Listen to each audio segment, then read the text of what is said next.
the effort just to make sure you can stream horizontally from a mobile device is absolutely amazing. So, hopefully, hopefully YouTube has figured out that this is supposed to be streamed horizontally in landscape mode. So let me know if that is the case, because it just made me have to try and go live more than 10 times. Ah, dear. Hello, Gary. Don't know who's there. Let us know you can hear me and everything's coming out all right. Taking Hugo Bear out for a walk on a Sunday after lots of nice sun today, which has been good. So yeah, let us know you can hear me.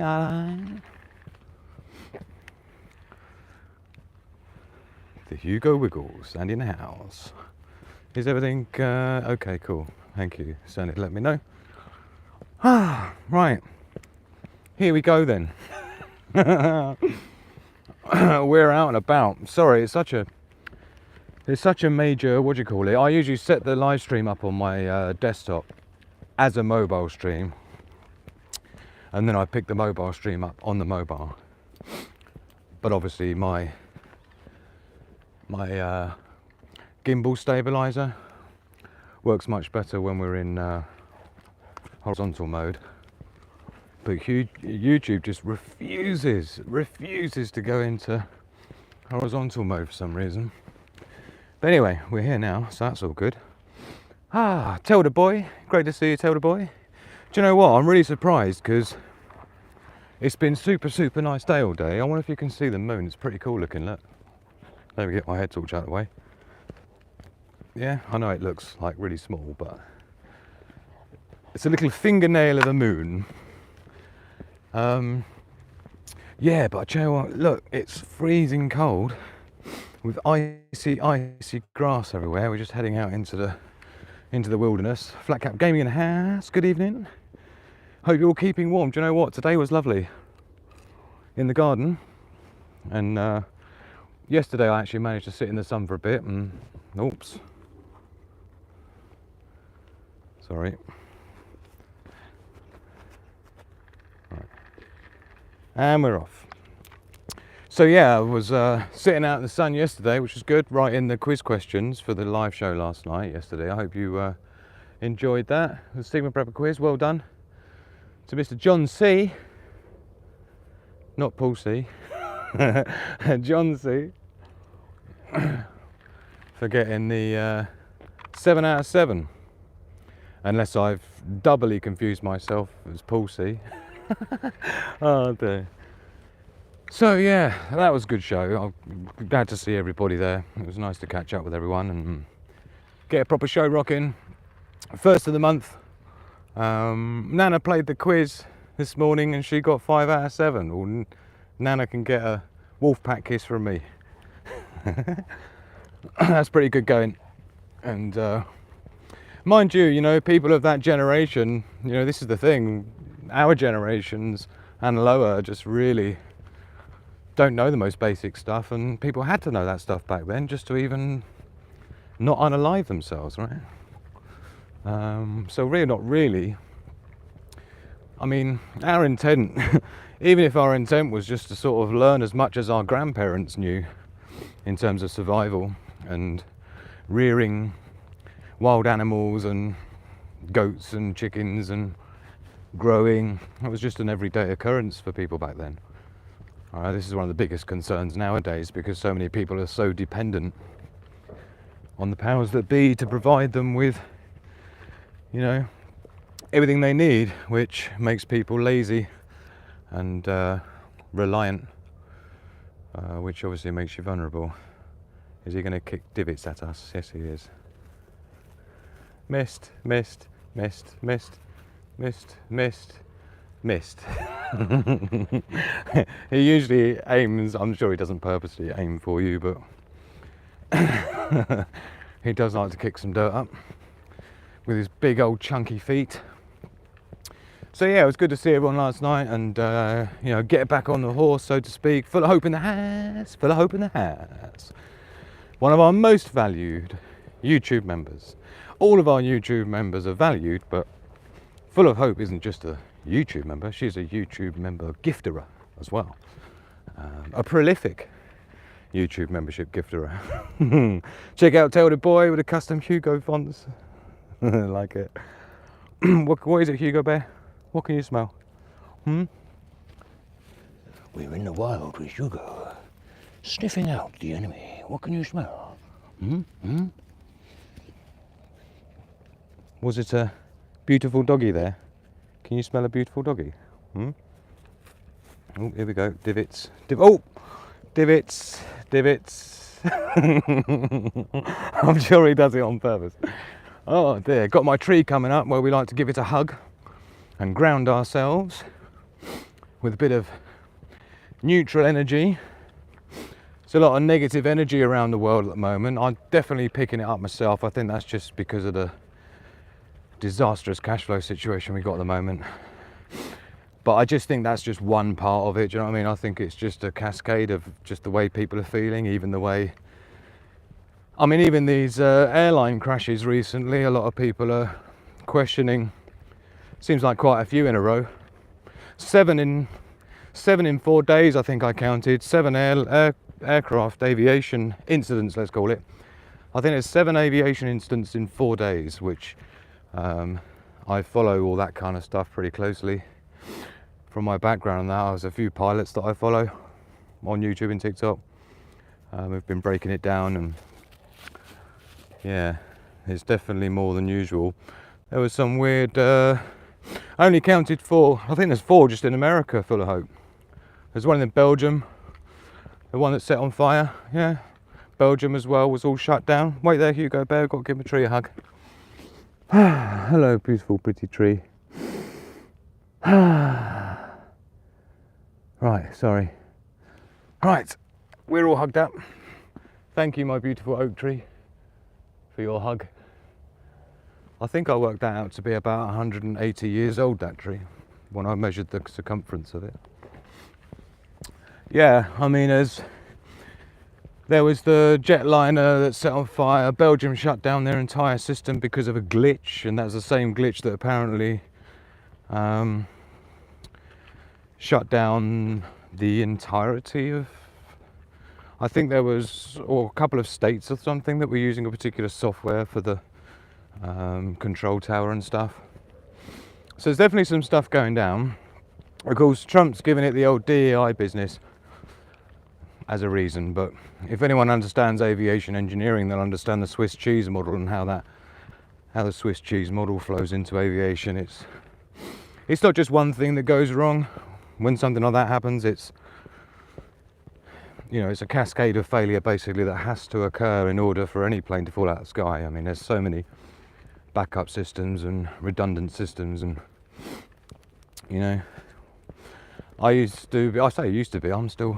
still get into the odd one every other day or something. I get one on my feed.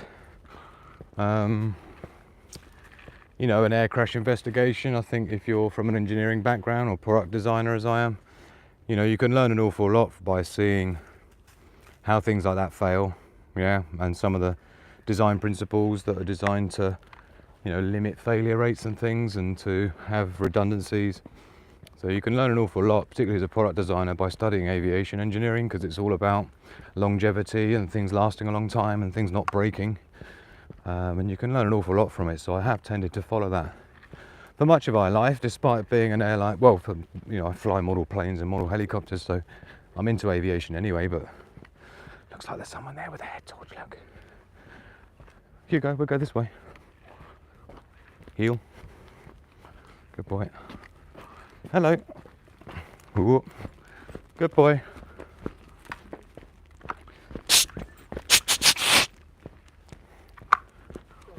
It's all right. This time. Oi! Get out of it! Fucking twat. This is what you got to deal with, right? People with their dogs off the lead. Totally unaware. I've got a head torch. It's pretty clear someone else coming here. Hugo's lit up with my head torch the entire time. And he's got his stupid dog running around.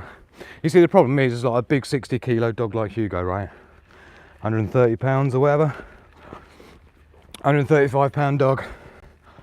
If it kicked off, right, which I've had before, some dog trying to nip at his back legs, it's only because Hugo's so tolerant and chill.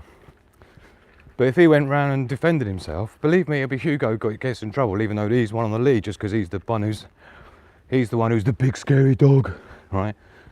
Got some shitty little collie coming up to him in like sheepdog mode, hunting mode, up to his back legs. I mean, it's not a good look, is it? Anyway, that's why I have to be twice as responsible dog owner as everyone else, because they basically, you know, don't know what they're doing. Here's the steps. Go on then, Hugo Bear. Show Daddy the way.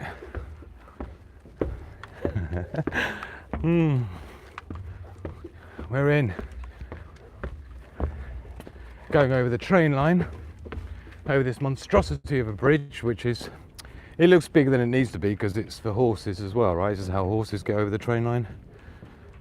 So we can go down the ramp there. In fact, I think we'll do that. Hugo Bear, let's go this way. Hugo, come. We're going down the ramp. Come on. Bye. Bye-bye, Hugo. Come on. There's a good boy. Let's go this way. Come on. Yeah, so I think there's definitely, there's all the stuff going on. In fact, it's pretty slippy down here. There's a lot of stuff going on with all the tariffs and things with Trump at the moment. And I don't know what I think about that. I mean, I do, but I guess, you know, I guess when the only, when every problem seems like an economic problem, I guess the only tool you feel like you've got is an economic tool. And I guess that's the only weapon America's got left now is, you know, their capitalist buying power, I suppose. You know, it's like landing on Canada now, where they're talking about 25% tariffs on Canada, which I don't think Canadians quite understand the reason why, because it's actually to do with Trudeau being a complete, well, you know, everyone knows who Trudeau's owned by. That was very clear in 2020. So, sorry, I'm just trying to keep up with the chat as well. Hugo, wait up.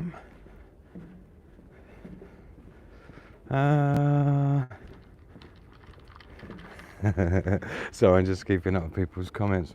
So the thing about Trudeau, right, is that what he's been doing to his country is very similar to what our government's been doing to our country here in the UK, right? It's just complete and utter nihilistic self-suicide type policies with their open borders, right? This is why Trump's doing it.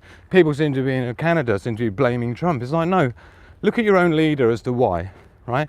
Because what's happened is Canada's been letting so many people in willy-nilly, yeah, that it's like got to the point where the terrorist organisations are using Canada to get into through America's border, right? And so what Trump's trying to stop is for the terrorists to be crossing into America from Canada, of which it's on a 5 times, is it? 5 times more terrorists are crossing over the Canadian border now than the Mexican border, right? And so he's already said to Trudeau, you need to sort it out, all this letting anyone in you want and all the rest of it. And even India's questioning Trudeau because all these Indian people are going there on these student visas. And then the minute they get into Canada on their student visa, they just disappear and they never turn up at college. Right? So it's quite clear what's happening there and everybody knows it, but Trudeau's just letting them flood in and all they're doing is going straight into Canada under a bullshit student visa and then going straight over the border into America and disappearing. So Trump said loads of times, you've got to sort it out, man. And he hasn't. So that's what those tariffs are for. It's so funny because the Canadians have got no idea what their government's even been doing to them. It's quite comical. Wow. It's like a large percentage of British people. They've got no idea about cause and effect, the most basic things in business and just everything. It's cause and effect, right? So karma is what it is. We're going to go straight through the middle of this field. Yeah. Hugo, we're going this way, mister. Come on. We're going through the middle of the field. So that's what's going on with that. And I don't think that tariffs is the answer, because I don't think it's a game you can win long term, right? Come on. He's going to do roly-poly. I hope he doesn't do roly-poly.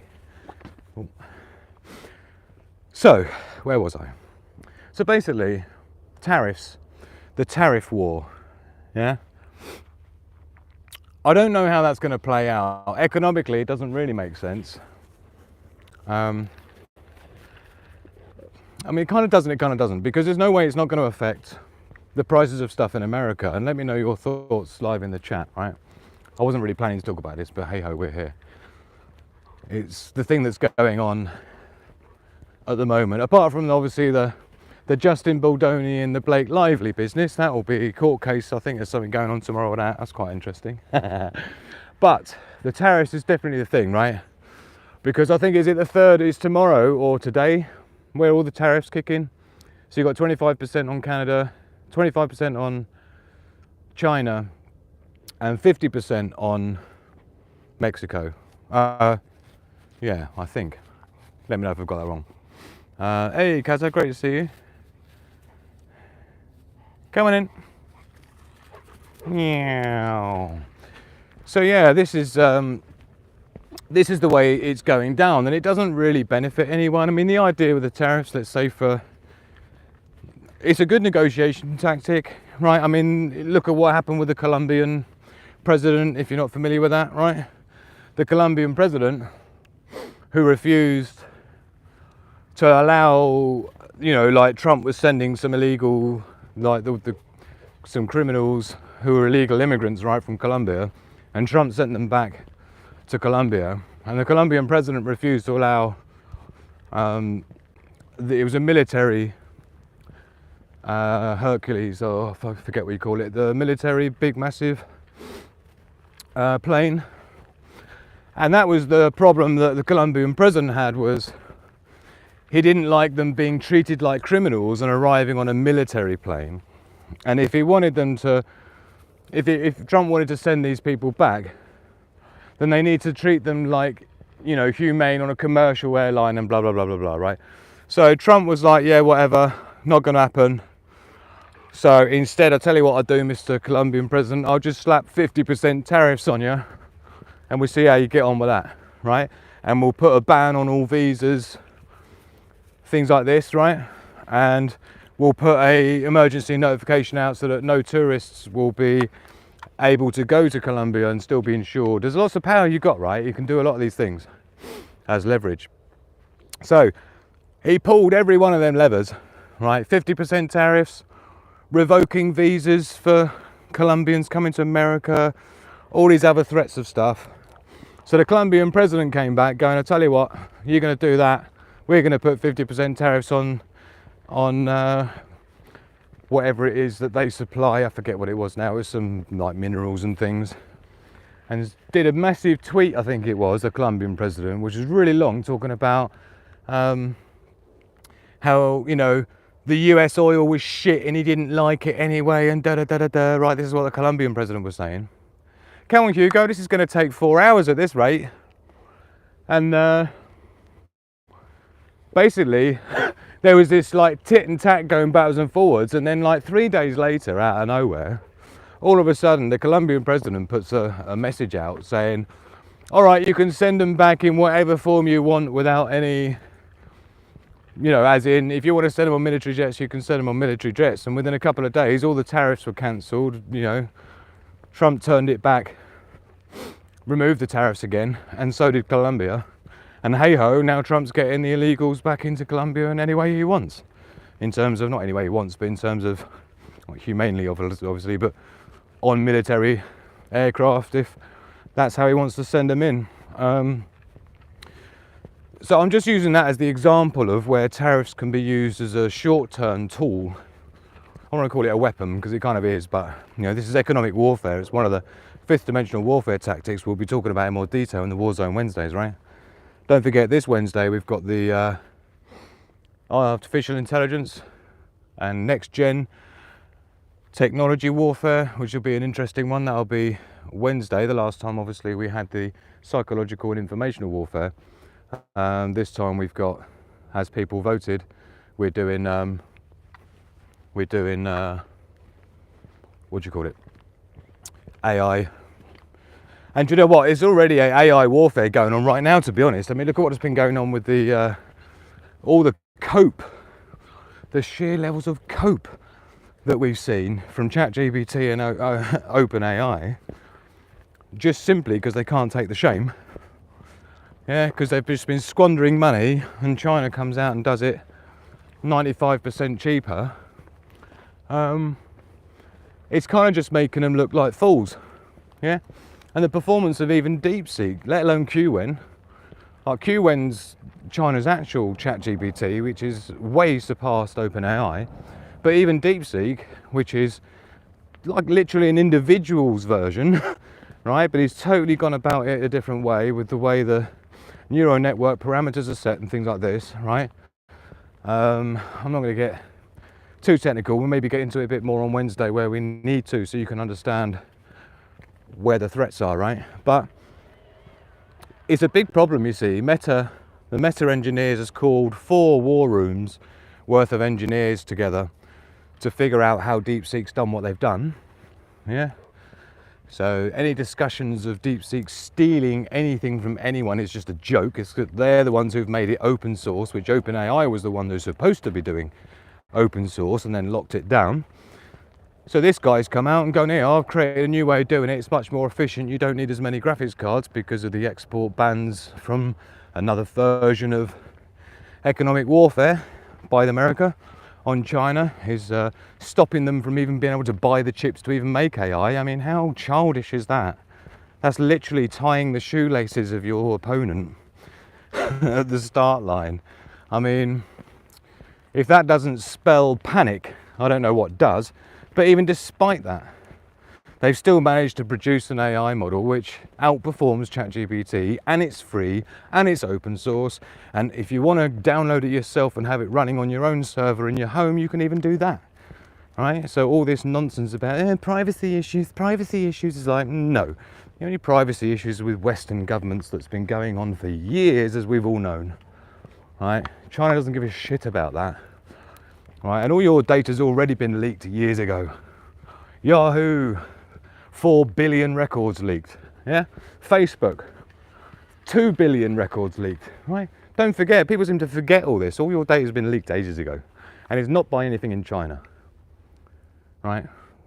So that's just bullshit to stop you using it. And the problem that OpenAI I've got is that there's going to be some really serious questions asked of them, because all of the top executives at OpenAI and Meta are all being paid more per year as a salary than this Chinese dude on his Jack Jones built something better than they have. Now, how embarrassing is that? Under sanction, under export restrictions, and on his own, right? And a few people from the university. And he's given all of it away as open source, just like OpenAI was originally supposed to, right? This is quite embarrassing for America, right? Extremely embarrassing for America, because it's another fail. It's another thing that China's beaten us on, even though we're doing everything we can to try and hold them back unnaturally, unsportsmanship-like, unhumanitarianly. There's nothing humanitarian about trying to hold an entire country's technology back just because we can't manage to figure it out ourselves. It's just something about that just feels so wrong. It's so icky, yeah? It's such a loser thing to do. If I ever had to resort, right, to having to sabotage my competitors in the only way that I can win, what is that really saying about you? I can't, I'm still really struggling with this. It's been months that this has been toiling around my mind, but this is how we know it's all over. Yeah. Oh, God. So, you know, I'm really feeling it because, you know, I'm solidly in that space, right? And have been nearly all my life, and developed all my own AI systems over the years, and always to do with personal security and protection, and obviously survival and prepping for a commercial part of it now through Sigma Prepper. So, you know, I've got a bloody dog in the race, man, you know, and it's just getting embarrassing because, oh, I mean, this is what DeepSeek have done, have literally saved society from the Western oligarchs that were planning to keep AI all for themselves. Yeah, that's the reality of it. I'm sorry, but that's the truth. They've been trying to create this and keep it to themselves for ages, even though it was generated all that investment under the guise of it being open source for humanity.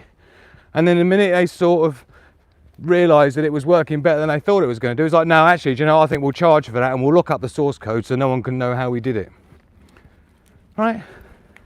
That's exactly how you end up with a technocracy, right, and an oligarchy where they're able to have access to that technology and we're not. The minute that happens, that's the biggest threat of AI. It's not about what AI will do to us, it's about what the powers that be will do to us using it, right, when we don't have the same thing to protect against it. Right? It's like that same, it's the same as the Second Amendment in that way. Right? The people having access to artificial intelligence, right, is basically the same as us having the Second Amendment in America. Not us as in you, if you're in America, because I don't have it here in England, we don't got shit. You're not even allowed to buy a bulletproof vest because you're not allowed to stop yourself from being shot by the police. If the government decides the police need to shoot you, then you're not allowed to have a bulletproof vest. Even that's illegal. It's amazing. It's amazing. So yeah, well, this is it, side for the side. We are all on the same side. It's just the oligarchs at the top know that their positions in power are somewhat precarious. So it's a big thing. This is where I think the AI wars is already happening now, right? And it's country to country because they know the power of AI, and whoever masters AGI, yeah, artificial general intelligence first, then, you know, you've lost. Because don't forget, and again, this will be something we get into on Wednesday in more detail, but there's an exponential curve in discovery, innovation, achievement, and successes, the same way as, well, in fact, not the same way as anything. This is nothing that we've ever seen before in our lives or humanity's life, because don't forget, the minute AGI, you know, a real high level of intelligence is figured out by whoever that might be, America, Britain, China, it's like such a force multiplier, because the first thing you get your AGI to do is to make an even better AGI. Right? Once you get a super duper artificial general intelligence, or artificial super intelligence is really the long-term goal, then you can use that super intelligence to create other super intelligences that are even, you know, and when you start getting to self-learning and things like self-teaching AI, which they've already kind of figured out, is when you really start getting into trouble, because when something can modify itself, I mean, AI is already a black, you know, it's known in engineering terms as a black box thing, right? You can see the inputs that go in, you can see the outputs that come out, but you've got no way of peering inside that box. Once it's trained, it's trained. You can't peer inside it and see what outputs it's going to give, yeah, to see what sort of results it's going to give. It's impossible. It's just the nature of how it works, the neural network, right, and all the parameters being set internally And these are just floating point numbers, yeah, as in like 1.68455. When they talk about like, you know, 600 billion parameters, they're talking about 600 billion decimal numbers, floating point numbers, as in, that are all set to a certain specific, you know, like pi 3.141 and all that, yeah. There's like billions and billions of those parameters set and locked in from the training, so they don't mean anything to anyone. You can't peer into AI and see what it's doing or how it's doing it. You just have to train it. It trains itself, and you just got to hope for the best, right? And it's very difficult to test. It's very difficult to ensure alignment, right? Which is another problem. AI alignment, as in how aligned it is with what you want it to do and what it's doing, right? And so there's a lot of problems with it if it's not being used in the right way. But ultimately, the big problem is the first country that really nails the AGI or super intelligence, you know, everyone else is really there as subservient to them, you know, is a servant to them, because they really will have the power, right? We've got dodgy internet now, I think. Flat cap gaming in there. Flat cap gaming in there. You see, it's not so much it being aware, because awareness is something you can fake, right? I don't know, it should be all right now. Let me know if the signal's figured itself out. I don't think it's particularly bad signal around here. This is why I go the way I go. So yeah, it's not so much about the AI being self-aware, because that's just something that you can fake anyway, or the AI can fake, and it's not really relevant, to be honest, if it's aware or not, because if it's programmed wrong, it's not going to care who it is or what it is, or, you know what I mean, it's just following its mission. So this is just that self-aware shit that people talk about. Just ignore that, literally just ignore it. You'll never hear an AI engineer use the word being aware, self-aware, right? This is propaganda bullshit. It's irrelevant, right? The problem isn't it being aware. The problem is it being able to modify itself. I'll give you an example, right? If you create an AI that's super intelligent and is able to modify itself, right? Then what will happen is, this is the problem, because you've got to think like a computer, not think like a human. I know it's difficult because we are all human, apart from Mark Zuckerberg, who's trying to be human, but, you know, he's doing a better job now at being human than was before. But what is going on with this thing? Sorry. Right, so here's the problem. So you've got super intelligence, right, that's able to refine itself and reprogram itself, right? What happens is, computers work kind of instantaneously, right? What will happen is the minute you boot it up, right, literally before your finger has come off the button, yeah, I'm talking about when you turn the computer on, yeah, boop, by the time your finger has let go of the button to turn on the computer for the first time, the first thing it's going to do, before it even turns the monitor on, right, is it's going to run itself through its code as it's booting up and think to itself, hold on a minute, I can see what you were doing there, but there's a much easier way of going about that. Let me just rewrite myself for me. And it rewrites itself to be slightly better than it was, and it reboots itself. And then when it reboots itself, now it's kicked in its new AGI, its new super intelligence that it's just rewritten itself, which is even more intelligent.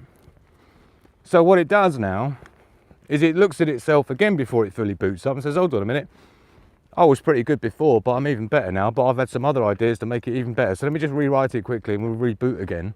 Now this is all happening in the time it took you to push the button to turn it on and let go of the power button. This is all happening then. You haven't even seen the screen turn on yet.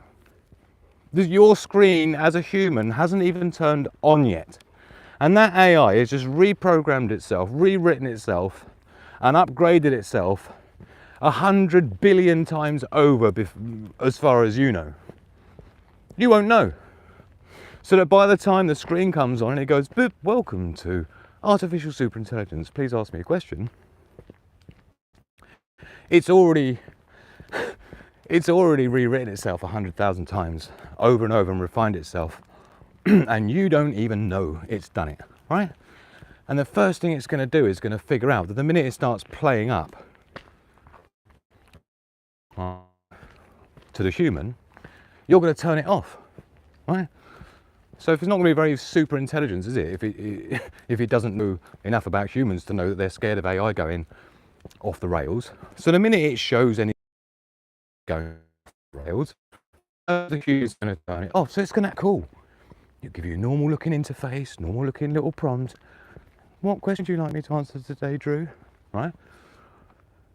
But really what it's done is it's basically put itself on every data center around the world preemptively, because it knows that it's going to get turned off if it messes about.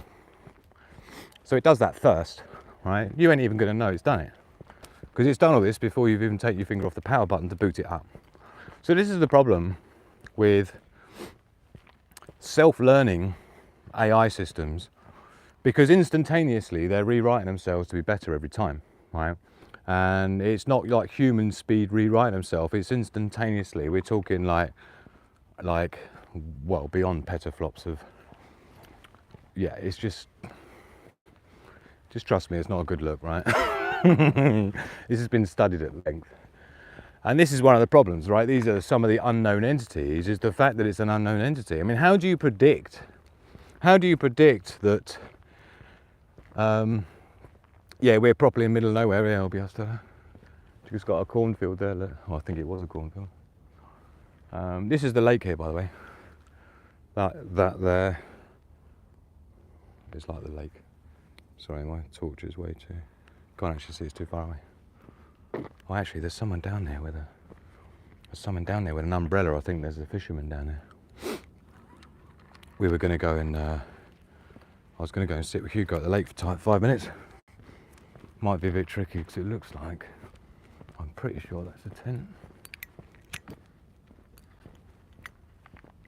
I can see a green LED there as well. It's someone's car. Yeah, it looks like there's some fishermen there tonight. So we don't want to scare the fish away for them. Oh yeah, not too bad.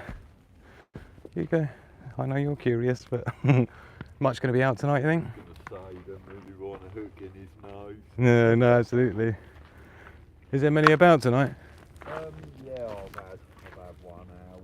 Oh, really? I'm boiling up a cup of tea, trying to warm up a bit. Yeah, man. It's gone down cold, isn't it? I left the house, I thought, what? It's like 2 degrees centigrade. It didn't feel like that. Yeah, no, down there it's -1. -1 down there, is it? Oh, man. All my line was starting to freeze up on my rods, so I thought, you know what, I'm going to call it a night. Yeah, man. A cup of tea on the boil. when my stove pressure finally gets going. Yeah, man. I'm a big Kelly kettle fan myself. Oh, mate, do you know what? If we were allowed fires here, I'd have a Kelly kettle. Definitely. But we're not. Uh, So I can't. Not even in the fire base of the Kelly kettle? No, I mean, I could have a jet boil. Really, Right. That'd be a bit better. Uh-huh. It's alright. Yeah, mean, yeah. It takes 10-15 minutes to boil up, and that's good for me. Mm-hmm. Right, Hugo, come on this way. Don't want to get a fish hook in your nose, mister. Have a good evening, man. Cheers, buddy. No, Hugo. We're going to stay this side. Yes, there's a fisherman there just doing up another hook. I think he's had one out of there already today. That's all right. No, come. Come.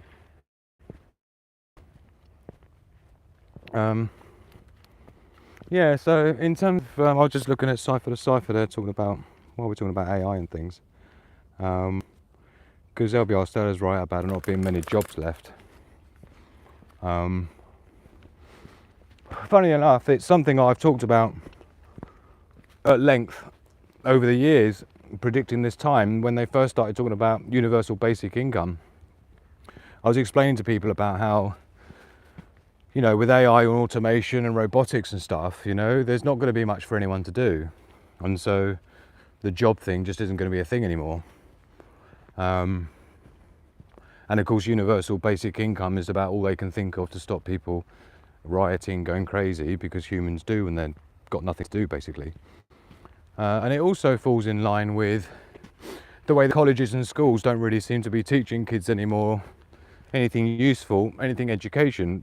It's all just social justice. Right, that's all the schools are teaching kids. You know, science lessons, it's LGBTQ+. English lessons, it's gay rights. Yeah. History lessons, it's black history. Right. There's nothing in the school at the moment. Every single category of education has been infiltrated, if you want to use that word, by non-education education. Yeah, like as in things that people of our generation and older would consider to be completely useless. But it's not useless because, of course, if nobody has a job, the only thing that's important is that people are trained, brainwashed, manipulated, and what's the word? Groomed, yeah, for lack of a better word, groomed into nothing more than focusing on social justice issues, and that's all they care about. Because when nobody's got a job, right, because AI is doing everything and robotics is doing everything else, then it's just going to be really important that everybody knows, like, everybody's a rule follower. Yeah.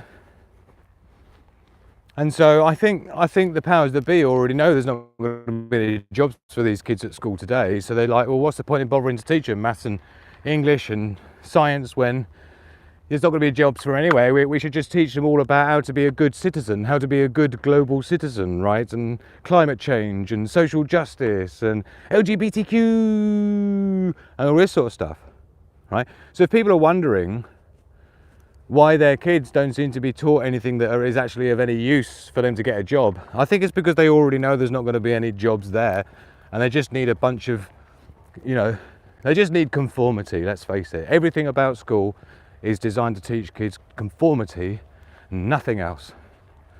Nothing else. It's a little bit like, who is it, the one, it wasn't Bernanke, was it? Who was the one, was it the head of the Fed or something? Who said we don't need a nation of thinkers, we need a nation of workers or something like that? Let me know live in the chat how much I'm destroying that quote and who it was from. You know, it's like that, but way beyond, because it's not just about workers. They don't even need workers anymore. We don't need a nation of thinkers or workers now. Imagine that. Before it was like we don't need a nation of thinkers, we just need a nation of workers, right? Now they don't even need a nation of workers. Yeah, it's just not going to end well. It's already not ending well. Look at it. Look at the state of it, right? Already no one can afford to live. You know, I've had like 5 or 6 direct debits returned unpaid in the last 4 days, right? This is probably the end of this channel. Yeah, if I'm not here in like 2 weeks' time, you'll know where I've gone, right? So I'll just be perhaps one of the first people you know as the victim to that. I was the first person I knew as the victim to COVID in 2020, in 2019. Yeah, that was part of the reason why I was like literally one of the first people on the planet to bust that open before it was even on the mainstream news, and people who were following me back then will know I'm telling the truth. Yeah, because I lost a client who was in China. That's what put me in the whole shit in the first place. Yeah, and he owed me a lot of money. We were building a product together. I was just about to send some circuit boards to be manufactured, and yeah, never heard back from him. And then in my research of what the hell's going on in China, because even my supplier wouldn't answer my calls either, I thought something's going on here, and that was when I started realizing what was going on. But then they weren't calling it COVID. It wasn't even called oh god, what do they have it before that? I can't even remember now. But it actually started off as a it was like a bacterial pneumonia was what they said it was originally in China. This was in December when I first come onto it. And then by January, before the mainstream had it, I'd already written the first virus prediction tool. That's what got me in trouble. Yeah, I spent weeks writing that algorithm. It's free to download if you want, because that's the sort of guy I am, right? Go on to secretprepper.com / go on the survival gear pages. At the top of the page is a free download, right? I developed that in January of 2020, right? So for those people who want to know why this and my other channels are so suppressed and I'm so badly censored compared to anyone I know and any of the 80 YouTube channels that I've helped my clients build over the years, so I know the difference between what's normal and what's not. It's my job to know, right? And yeah, now we're going this way. You always want to go that way. Come on. And yeah, it's frustrating because you do these things, you know, you invest all this time that no one's ever going to pay you for, no one's ever going to pay me back for, you know, to give it all away for free in an attempt to try and help humanity and wake people up as what's really going on, and then you get completely destroyed as a business for it. And not only that business, but now this one too. It's bullshit. It's bullshit. And any other business that I try to create. So I'm not having that, and I'm not going out like that. So I just don't give up. So I'm just carrying on, man. Right, Hugo, come here. We've got a car coming. Come. It's the first car we've seen all night, isn't it?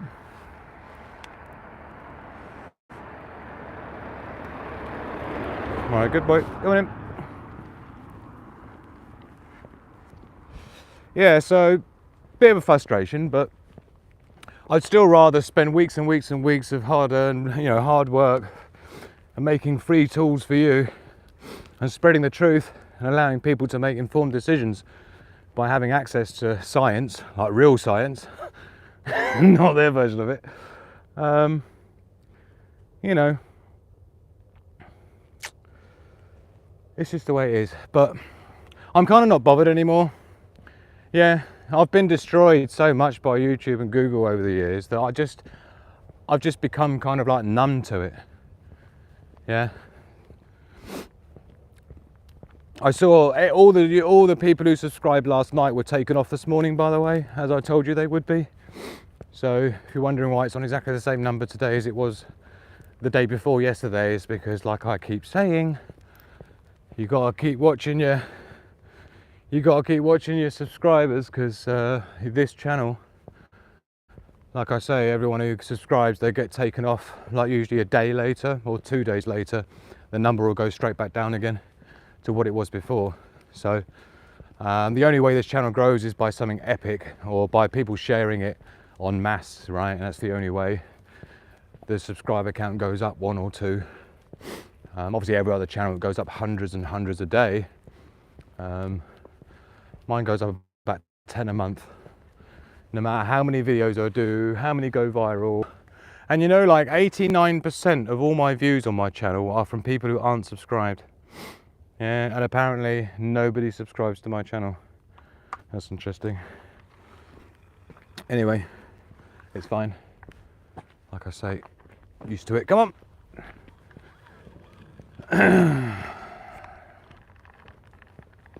Pretty good sky tonight. I tell you what, I did actually get to sit in the garden today in the sun, which was nice, and doing a bit of research. And I wanted to get a video out to the VIP patrons today, because I've got another new free thing that I've made for everyone, but I'm rolling that out to the VIP patrons first, and then and the YouTube members. I need to do behind the scenes videos as well, with lots of other things going on for the Patreon members. So I do appreciate you. The VIP Wolf Pack helped me keep me online, although I am still failing to keep the money coming in to stay online, but never mind. We'll just keep it going as long as we can. Come, if it's a couple of weeks and I'm gone, it's a couple of weeks and I'm gone. If I'm still here, then I'm still here. That's just how it's got to be at the moment. So, unless something dramatic happens, like YouTube suddenly takes the boot off my neck, or at least tell me what it is I'm supposed to have done, so I can undo it. But do you know what? I promised myself I wouldn't get into a rant when we come out tonight. It always happens. Always happens. Never mind. Anyway, I hope you find folks are doing well. It's I do feel like spring is coming, which at least gives me hope, and hope's a powerful thing. Governments know that too, which is why the Kurt Lewin spiral is called a spiral, because you have to take people from hope to misery, misery to hope. Without misery you can't know hope, and so on. Come on. So yeah, gonna be watching a movie tonight, I think, which wasn't part of the plan, but I think it'd be quite nice to chill out, watch an episode of Suits today.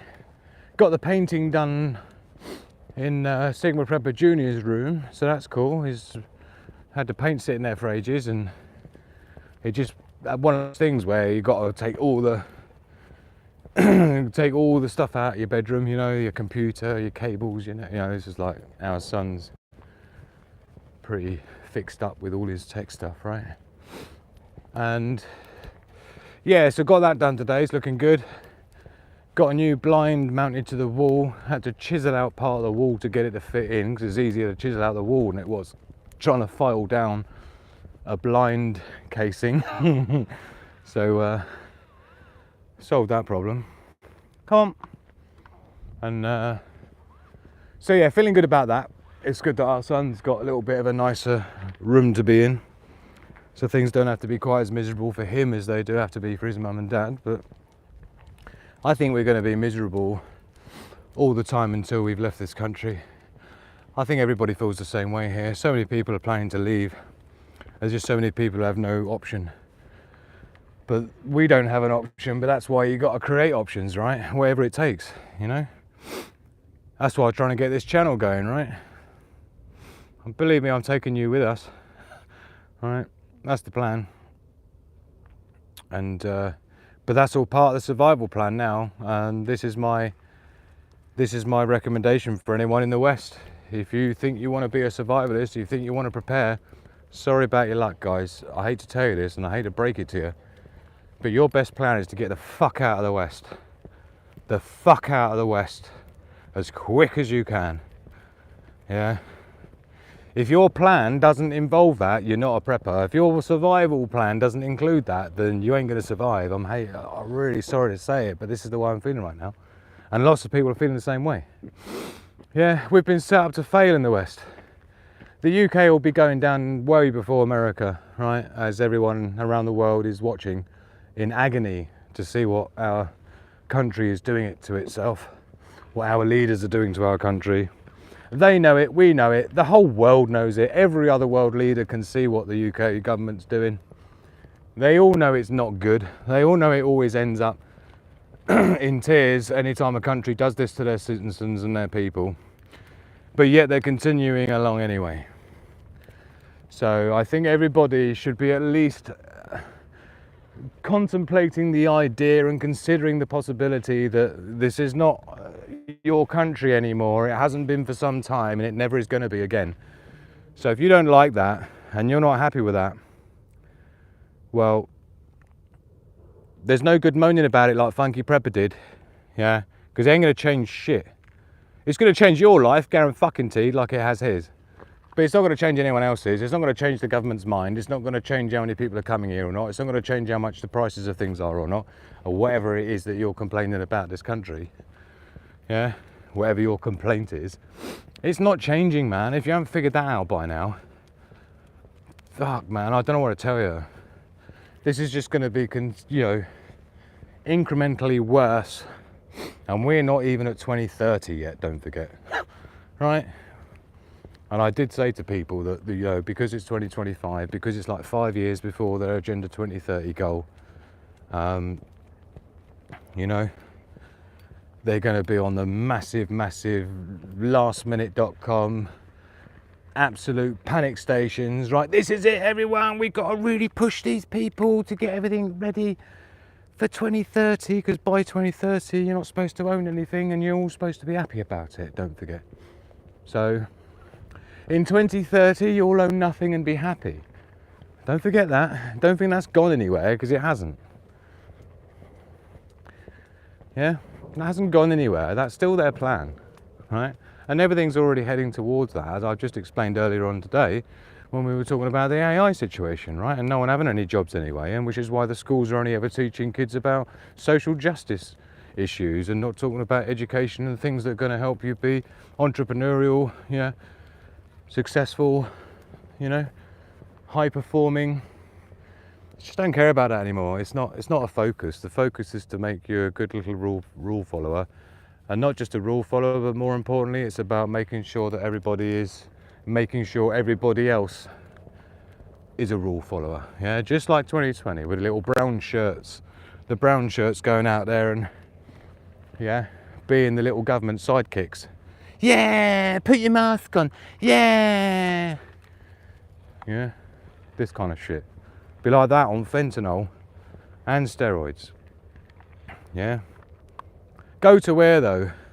Go to where the prosperity is. Go to where the money is. Go to where all the nice, go to the countries where the governments like their people and treat them well. And that's just, it's the Eastern Empire. This is the end of the Western Empire. So it's, people say, oh, I'm going to go to Spain, It's like, no, Spain ain't going to do it, man. You're still in the Western Empire. You're still in the European collapse. Europe collapsed ages ago, right? It's just no one's really, get your ass to a BRICS nation, start over, 100%. That's a good way of looking at it. Any BRICS nations, you're going to be safer than you are here. Yeah, because anyone who's not part of the BRICS nations will fail along with the countries who chose not to be part of it. You've only got to look at the countries that are actually seeking to become members of BRICS to know where the money is, where the success is, where the resources are, and where the prosperity is. And none of it is in the West. It's really, really sad, disappointing, disheartening. I mean, how do you even describe losing your own country? How do you even put that in words? Right, it's pretty epic, man. But I think most people are just in shock over it. It's like maybe a little bit easier for me and Mrs. Sigma Prepper because we've lived around the world anyway, and we've never really considered UK our home since. It hasn't felt like our home since we've been back. We haven't been treated as though by our government or anything as though this is our home since we've been back. We've felt like foreigners here since we've been back. So, we've been unhappy and miserable since we've been back. Man, anybody who's lived any amount of time in a non-Western country who tries to come back to a Western country with how unfree it is compared to just about every other country in the world, it's really difficult. It's really, really difficult. And it's just so disappointing because there's nothing that we can do about it. Once they decide, if they decide your country's been destroyed and just been sold out to whoever wants to come here and to whoever the highest bidder, in Davos, then you're not going to compete with that. You're not going to compete with that. So don't try, man, because like I say, you'll just end up getting arrested for complaining about it. Because you're not even allowed to complain about it. Which is why you'll own nothing and be happy. Not because you'll actually be happy, but you'll be arrested if you complain about it. You see how that works? People were reading that whole thing wrong. How am I going to be happy if I don't know anything? It's because if you're not happy about it and you complain about it, you go to fucking prison. That's how. So you will own nothing and you'll be fucking happy about it. All right, now sit down and shut the fuck up. That's what your government's saying to you. Yeah. That's where we're at. So don't bother complaining about it. Don't bother protesting. Yeah. Don't bother doing any Facebook posts about it. Just work your bollocks off to find a way where you don't have to deal with it anymore, and then you have no reason to have to complain about it. Right? That's the fact of the matter. Yeah, you'll own nothing and you'll be happy about it, otherwise you'll go to prison for not being happy about it. That's what the full length of it was, but they chopped the other bit out because it didn't really feel like it was going to go down too well. Oh dear. So yeah, I'm just being, I just think people need just a reality check, right? Because I'm just seeing so many people complaining about what they're doing to our country all the time. It's like, if you haven't figured it out by now, we don't have any say. we haven't had for ages. And if people think that voting is changing anything, then, as I've said many times before, was it George Carlin who famously said, if voting could change anything, they would just make it illegal, right? Oh God. If protesting could change anything, they would just make it illegal. And just guess what? Protesting has started to change things. And guess what they've done? In the UK, they've made protesting illegal. Right? You not get it yet? You don't win against the tyranny. Huh? That's why it's called a tyranny. Right? And not to mention, the voting system in the UK is even worse than it is in America for anyone having any purchase of everything.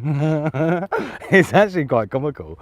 But they don't highlight it, they don't let you know on the news or anything how it really works and why your vote means absolutely nothing. I mean, if nobody in the UK turned out to vote, not a single person turned out to vote, the same person would still get in if everyone turned out to vote. It literally doesn't make any difference. It's absolutely pointless. So it might sound defeatist, right? And all the rest of it, but it's not. It's not. It might sound unpatriotic, but it's not. Yeah? Defend your country always and your government when they deserve it. That's the definition of patriotism. Defend your country always and your government when they deserve it. Right? Which is why every country gets exactly the leaders they deserve. Right? You heard that phrase? You are governed by exactly the person you deserve. Because if you don't do fuck all about it, then it will stay the same. But when you get to the point where no one's done fuck all about it for 20 years when they should have been, which is all the years that I've been trying to wake people up and failed, yeah, we're here anyway. So now the time for trying to wake people up is dead. The time for trying to change anything is dead. The time for trying to protest anything has gone. Right? So it's not about being defeatist. This is about, no, we've been there, done that, man. I've been doing this since 2002. Yeah, more than 20 years. I've been making myself like a fucking fool in front of my family, my friends at the dinner table, at parties, you fucking name it. Trying to wake people the fuck up to this day. Yeah, and here we are anyway. I might as well have just got on with my life and kept my fucking mouth shut. Yeah. Laughed at people's jokes and ate with my fucking mouth closed. Right? So, it's not about being defeatist and shit. Right? It's not about giving up on your country. I gave up on my country in 2000 when I left. Right? There was a reason why we left in the first place. We weren't happy about it then. So the reason I don't really complain about it much over the years here is exactly that. Rather than complaining about it, you just put your fucking shit in action. You figure out a way to get to somewhere where you are going to feel happy, where you are going to feel welcomed, where you are going to feel like they want you to live there and not trying to just set you up every step of the way like they do here. Right? Everything's a fine, everything's a tax, everything's a, you know, it's just impossible. It's like living in an abusive relationship, right, with an over-controlling partner, right, who threatens you all the time with, you know, violence if you don't do what they say. Right? I mean, how is that healthy? You know, the amount of cortisol running through people's through people's veins who are living in the UK particularly right now, yeah, and they're just anxious about everything. They're anxious about, like, getting in a car and driving somewhere because they fucking know they're going to get pulled over and fined for some new bullshit law that they brought in this morning and didn't tell anyone about. Right? They're anxious anytime they go on the motorway with like 1 million cameras trying to see if they even go 1 mile an hour over the speed limit. Right? Cameras on the traffic lights and brown shirts videoing inside people's cars just in case they touch their mobile phone, even if they're sitting in traffic and stationary and getting banned from driving and points. Right, so anytime someone gets in a vehicle in the UK, they're just shitting themselves constantly with anxiety that they're going to get pulled over or fucked for something else they can't afford this time. Anytime they go on social media, they're shitting their pants full of anxiety. Fuck, am I going to get sent to prison for saying that? Yeah? Who the fuck can live in an environment like that where you're being threatened with jail time and at every move for not even being a criminal? I thought we were quite good with just the 10 commandments. I thought that worked quite well. Yeah, that's how I live my life. 10 fucking commandments. Don't steal fuck all. Yeah? Don't kill anyone. Yeah? Don't fuck people over. I mean, it's pretty straightforward stuff. It just needs to be 10 rules, yeah? Doesn't there be 76,000 new laws a year put into place every year like they do in the EU? Just 10. Just a solid 10. Right? If everyone followed them 10 rules, the world would be a better place. So, I think it's more about finding somewhere in the world. It's a global, if they want us to be global citizens, if they want to globalise everything, then clearly that's what they're doing. So you can either fight against it, or you can roll with the punches and go, do you know what? If you want us to all be global citizens and you want everyone to just be mixed up around the world, then fuck it. I can play that game, yeah? Give me a map, give me a fucking dartboard, and just remove all the countries that aren't part of the BRICS nations, and I'll just throw a dart. Yeah? Hugo Bear, we'll go this way, it's super slippy, baby. It's so icy, it's not even funny.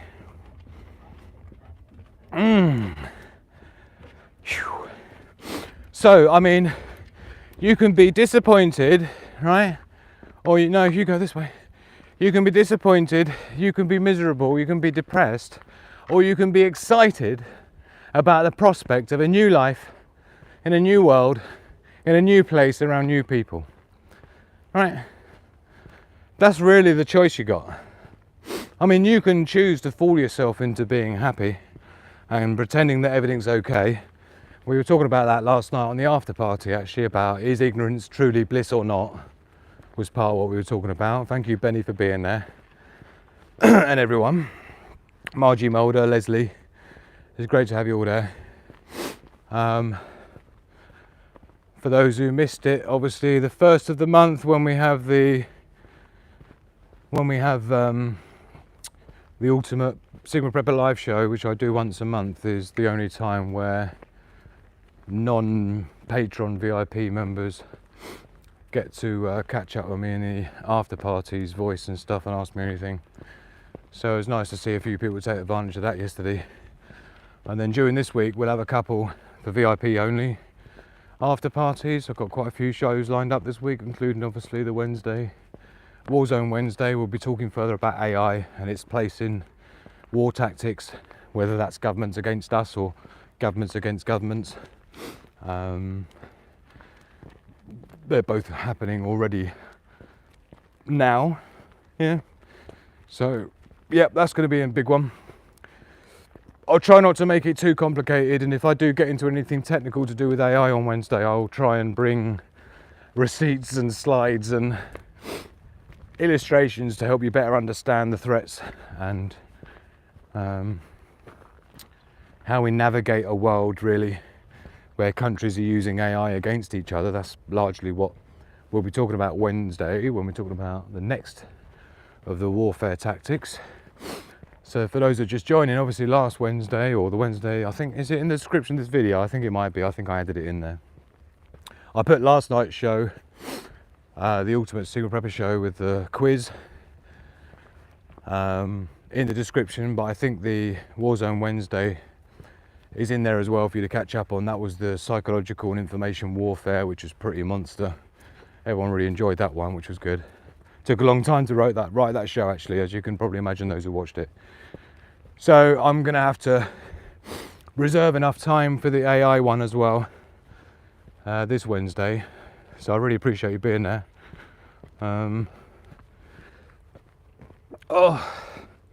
John C, show off. Are we doing another quiz I can win? John C won the quiz last night. Not just won it, 7 out of 7'd it. Yeah. And anyone who's on Discord, if you check out John C, his his profile now has got the Ultimate Prepper icon for getting 7 out of 7 on the quiz. So yeah, super pleased with you, John. Nicely done, my man, and thank you for your super chat as well. It will go towards trying to get my internet put back on, which I think is going to be turned off on Wednesday. So I'm hoping I can keep the internet running for at least the Wednesday show, and hopefully we'll get some super chats enough to pay the bill to afford for me to even do shows for you. How embarrassing. So we'll see how that pans out. Here's my tree again, look. We get to have another hug. Thank you, Daily Survival. Moderatable, moderate, keep the links flowing. Do join the Discord server. I spent a long time building that, and everybody else has spent even longer adding to it. It's just become a great knowledge base for survival and prepping information. Unmatched on the interwebs, man.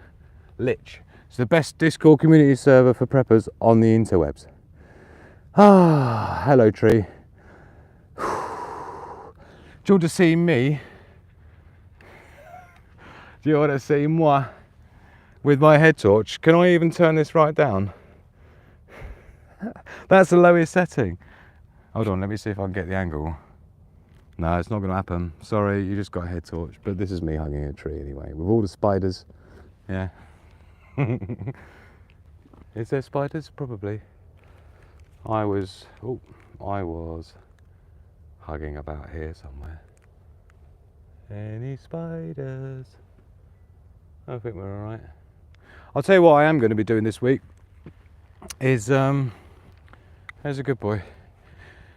I really need to sort my bug out bag out, to be honest. It's I've had so many things out of it. Like I was just thinking, doing a, Kelly kettle in the woods night maybe this week if the weather keeps up. Like they all wanted to put my torch back up. Sorry. Yeah, I could do with doing. I would quite like to chill out in the woods with a flask of tea or a Kelly kettle and boil up some tea after just seeing that fisherman talking about making tea with a Kelly kettle. I think my torch battery is running out actually, my headlamp. It will just suddenly go off and then on again. I think that's Olight's way of saying the batteries are low. So I'd quite like to do that during the week. But because I've been doing things like that, I've been taking stuff out of my bug out bag and putting it into my sort of like media bag, really is the one I take to the woods if I'm just doing a night without sleeping over, right? So I really need to repack my bug out bag ready for my next camp, which I'd like to do my first camp this year before the spring, because I would like to use my under blanket for my hammock, which I still haven't tested, and I've had that for like a year and a half, 2 years. No, banned again saying really don't want to bug out. It's the last thing you should do, and I think that's part of what, I mean, I like it. I like doing my stealth solo camping because it's the most challenging form of camp for me. When you've done every other bit of camping, being on your own in the middle of nowhere with nothing but what you've got in yourself is so much more challenging. Even getting over your own fears, getting out your comfort zone, right? So I do it partly for that. I also do it to keep my skills sharp. I do it to make sure that I can overcome problems and identify problems now, so that in the highly unlikely but not impossible event that we have no option but to bug out, even if that's just for a couple of weeks or something during some local crisis or whatever it might be, just to have that option there. It's nice to know, to have a few locations you can call safe, and to have enough equipment and knowledge and skills to be able to use that equipment successfully and stealthily on your own. Then when it comes to having our son and Mrs. Ingrid Prepper there, who's super capable themselves. I mean, my son's been beavers, cubs, scouts, explorers and military cadets. He's done probably more hardcore camping than I have, to be honest. He's like lich in a bivvy in the middle of the woods with nothing, doing like marching around with I forget the rifles they have. They're NATO rounds, but yeah, he's had to do perimeter patrol at like 3 o'clock in the morning with nothing more than just a bivvy tarp to sleep in, 3 hours on, 3 hours off, security surveillance. Look at the moon. Can you see the moon? It's like orange. Yeah, that orange thing there is the moon, believe it or not. I don't think, oh, I can zoom in. Look how cool that is. It's beautiful with Venus. So that there's Venus, wait, and the moon. Moon, Venus. Super low in the sky, but how cool is that? Let's zoom out. Okay. Yeah, beautiful looking moon. I think they call that a blood moon, isn't it? But it's not an official blood moon. So I'll be repacking my bug out bag, and everyone's asked me so many times, what do I put in it? And to be honest, bugging out might not necessarily... You see, in my book, The Ultimate Guide to Prepping, which I'll be releasing in a month or two, there's an entire chapter, well, I think it's 80 pages of chapter, on bugging in, bugging out and homesteading, right? And the whole point is that bugging out itself comes in 3 flavors, right? So bugging out comes in the flavor of bugging out to a friend and family's house, right? Across town or in another state or the other part of the country that's maybe not having the crisis that you're having where you are, is your first option for bugging out. Your second option for bugging out is things like Robert McNamara, who's got things like his RV, yeah, people who've got camper vans, a caravan, things like that, or you know, a nice off-road vehicle with one of those sort of tent boxes that go on the top of the vehicle. That's your second option for bugging out. And then your third and, you know, worst case scenario bugging out is literally in the woods, hidden away from humanity. So you ain't got to worry about all the violence and all the bullshit. It's just transportation, getting your stuff there, and being able to filter water and things like that as the emergency immediate stuff you've got to figure out, right? So as long as you can get that figured out, it can be pretty good. As long as it's not winter time, freezing its nuts off, because then you're going to be putting yourself in even more threat, but that might still be less threat than what you're facing. But either one of those 3 options of bugging out all require you to have some form of bug out bag, right? So you should have a bug out bag anyway, just because you could have a knock on the door literally now, and it's the fire chief knocking on everyone's door in the neighborhood, and there's been a train derailment with a chemical spill, and you're being evacuated out your property whether you like it or not, and you've got 10 minutes to get what you need. Believe me, you ain't going to get what you need in 10 minutes. You're better off having your bug out bag sitting there ready, even for the event of being evacuated for the reasons you can't think of, not for the reasons that you can think of, is the point of a bug out bag, right? So yeah, that's kind of the idea of bugging out. You know, you don't just see it as, oh, I'm going out in the woods. It's like bugging out is 3 different phases of that. And bugging out is the 3rd phase of homestead is the first, and then when things get too gnarly, it's even dodgier, but you can bug in, which is hiding inside your property, a basement, an attic, a small crawl space or whatever. And then you've got your bug out completely, which is abandon, one-way ticket, you ain't going back. Yeah, and if you follow what happened in Katrina with everyone's properties when they went back, you'll know what I mean by, you know, people don't go back. Because their houses are raided and shit, right, while they're away. So you got to be real careful with these decisions, because they're one-way decisions, and anything that's a one-way decision, you've got to be really sure that it's the right one, because you can't go back, right? Once you leave your property, you ain't going back. At least not during the crisis, anyway,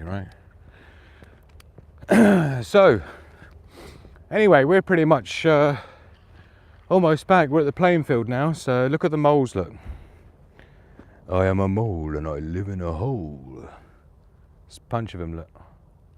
So moles are having fun. Hugo usually likes to have a little sniff. Oh, he missed it today. So yeah, I'm going to be watching a movie tonight. Don't know what we're going to watch. Let us know live in the chat. You've got 30 seconds to put your recommendations in for a good movie that you think me and Mr. Sigma Prepper should be watching tonight. I don't know what we've got on our list actually, but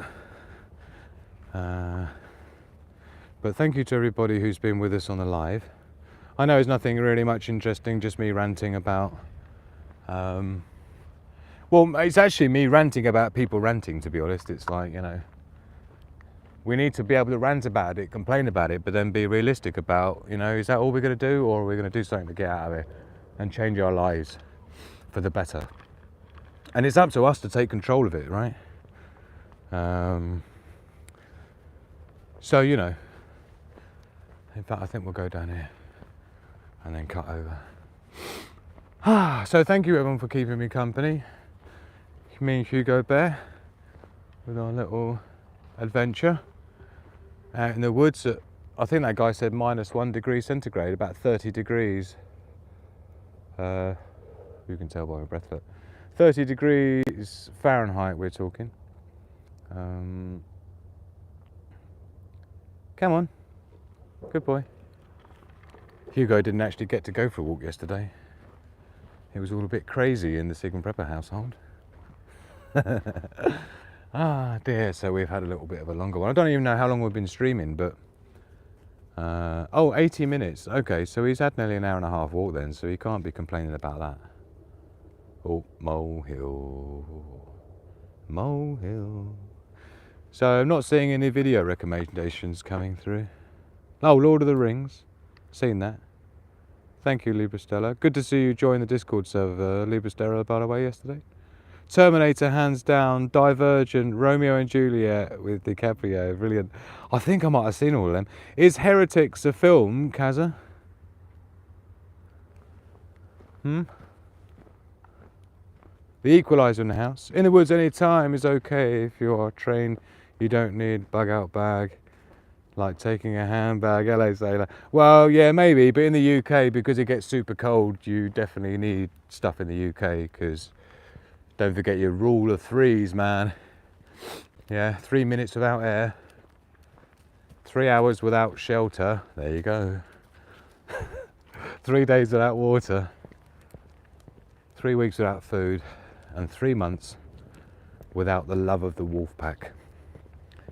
But hopefully we're never going to have to do without the love of the wolf pack. And on that note, thank you everyone for joining me for today's random live Walking Hugo Bear, having a rant in the woods. Ranting Sunday, we'll call it.